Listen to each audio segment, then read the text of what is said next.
What's going on, guys? Sam Adams here, and there is a new Penny Arcade Expo.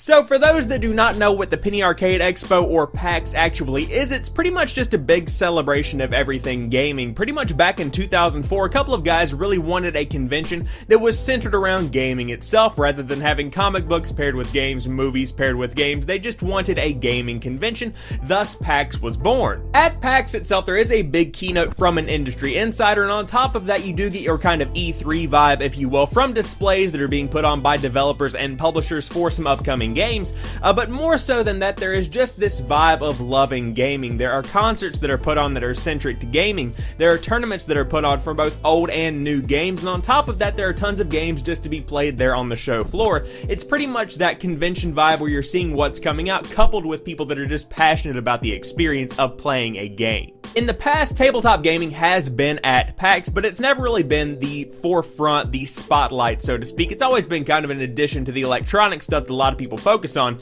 That is until now. This coming November, specifically the 17th through the 19th at the Pennsylvania Convention Center in Philadelphia, Pennsylvania, they will be hosting the first ever PAX Unplugged. According to the official write-up on the site, which I have linked down below, they said that we found that tabletop parts of PAX have grown to the point that we said, you know what? Let's make a show that's just that. Now, it might just be me getting older and kind of branching out to new and different parts of gaming, but it seems like in the past couple of years, YouTube and Twitch have really pushed tabletop gaming to new heights as far as the mainstream goes. I know personally for me, I watch Boogie2988. A lot of people do whenever they're on YouTube, and he's been focusing a lot on Magic Unboxing, specifically on his gaming channel, and he kind of couples with a channel known as Magic the Gathering Headquarters, MTG Headquarters. On top of that, for Dungeons and Dragons, one of the most iconic tabletop games, you do have Geek and Sundry that stream on Twitch and pull in thousands of viewers to watch them play a tabletop version of Dungeons and Dragons. In order for these channels to grow, they have to kind of do some collaborations, because obviously Boogie has always done Magic the Gathering unboxings. He's recently been doing some Pokemon unboxings, but I would have never found MTG Headquarters if it had not been for Boogie himself. Look at Geek and Sundry. They did a crossover with Kinda Funny a couple of years ago, and that's where I found them.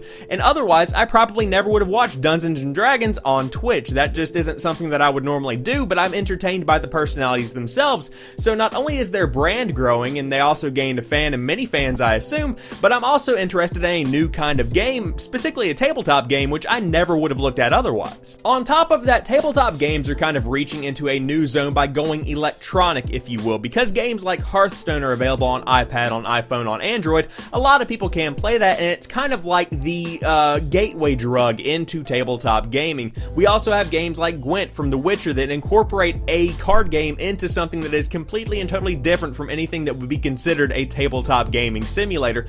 And then of course you have the online version of Magic the Gathering, which in and of itself also has an Apple and an Android app available if you are interested in getting that. In short, all of these are different ways that not only are these people catering to longtime fans of tabletop gaming, they're reaching into genres that they never would have reached into before and finding fans that they never thought they would actually get. For the guys that established PAX to establish a new version of an exposition that is dedicated directly to tabletop gaming just goes to show how ingrained it has become in the mainstream of gamer culture, and I'm absolutely excited to see that happen, because of course there is that one side of gaming that focuses on the best graphics, that focuses on the best kind of electronic experience you can get on the PlayStation 4 or the Xbox One or the PC. There is that side of gaming, but over here in the tabletop universe, you have games that focus on the adventure, focus on the lore, that focus on the passion that players have behind the game, and that's something I'm really excited to see grow. And with PAX Unplugged, I think it's just going to continue growing time and time again over the course of the next decades. So there you guys have it. It's definitely an exciting time to be a fan of tabletop gaming, but what do you think? Do you think that PAX Unplugged will eventually grow to be as big as the main PAX East? Do you think it is going to be a good idea, or do you think it will fail, actually?